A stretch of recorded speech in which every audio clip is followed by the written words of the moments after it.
Yes, hello everybody. Welcome to a video response to Terry Opines. I believe that's how you pronounce your name, Terry. This is me reacting to your channel for a while, and I have to put a video response to your Israel Folau video on his GoFundMe deplatforming. The more likely reason I would see for GoFundMe to shut down Israel Folau is perhaps because of the negative press that's being associated with Israel Folau at the moment, and rather not for free speech reasons, but we're going to get into that in a moment.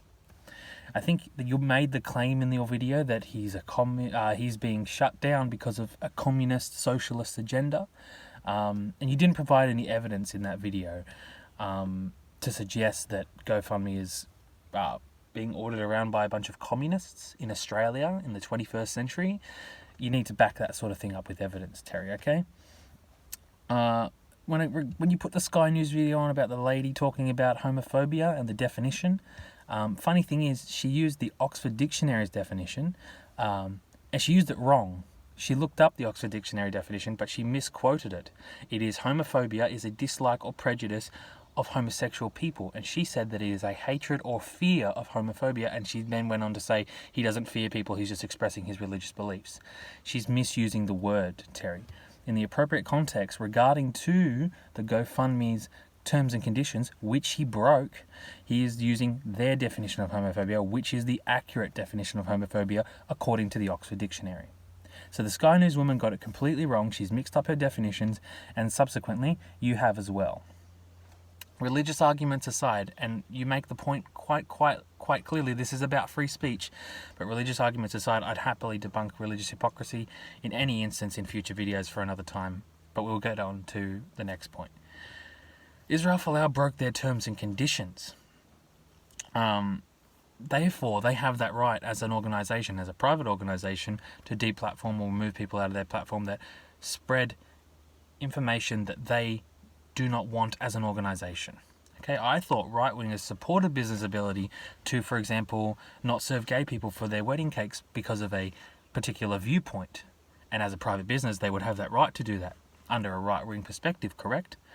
So why can't companies remove people for discrimination, for homophobia?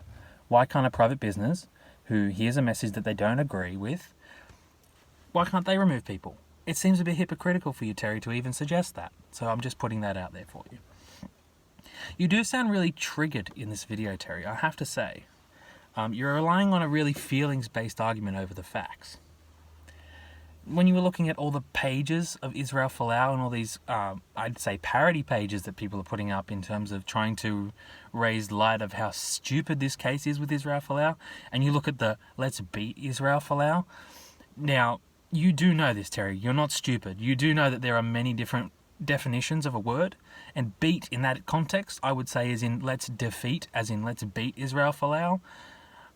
I think that's what that was meaning, okay? You might be extrapolating something there, and maybe he was meaning let's beat Israel Folau, but I think you're misinforming your viewers as to suggest that they wanted to attack Israel Folau.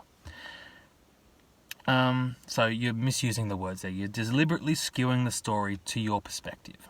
But that's why I'm calling this out. The New Conservatives video that you put out, the guy from the New Conservative Party, the same people, the same party who declare to be against homosexuality, have a bit of skin in this conversation. You have to be clear about that. I don't think you are clear about that in the video. That's why I'm trying to be clear about it now. This guy's speaking with some skin in the game. He supports Folau, as you do, and you can do that. That's fine, but you have to admit you got skin in the game. Folau can say and is saying the crap that he's saying in the public sphere. Nobody is censoring him in the public sphere. Your hysterical reaction to that lady suggesting that Israel Folau is not being censored, I think she meant in the public sphere, and Folau is not being censored in the public sphere. Look at us. We're having a discussion about Israel Folau right now in the public sphere. Okay, his ideas are wide open, ready to be talked about. But in a private business, as we've talked about earlier, they are allowed to do whatever they want with people on their platform, if that's what you believe. Okay, if you can do it for gay weddings, you can do it for this, okay? I'm just pointing it out there. So, Terry, you should know this. The textbook definition of free speech is that the government cannot take away your right to say whatever you want in the public sphere. This has nothing to do with government. This has to do with private organisations. Can't stress that enough. I've been watching your content now for some time, Terry, and I would love to have a dialogue with you on many of the issues that you've raised, such as this one. Let me know if you're interested. I'm a lefty reaching out to you from the indoctrination camps, as you put it out, of the universities in Australia. I'm from Australia. I'm reaching out to you. I'm calling you out. I want to have a dialogue with you if possible. The ball is in your court now, Terry. You can do it. I know you can. Let's see if you do it.